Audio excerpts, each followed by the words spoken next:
जय मसी अनि नमस्ते अनि सबैजनालाई है। आज यो सानो भिडियोमा आएको छु अनि भिडियो किन बनाएको भन्दा चाहिँ मेरो जीवन गवाईलाई सानो बाट्नु पर्यो भनेर है।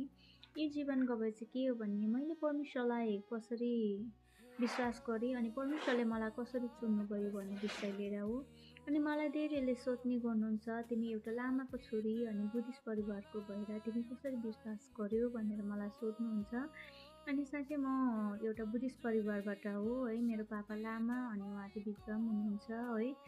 अनि आज मैले चाहिँ परमेश्वरलाई कसरी विश्वास गरेँ भने चाहिँ मेरो जीवनमा चाहिँ आज डरलाग्दो बिमार आएको थियो।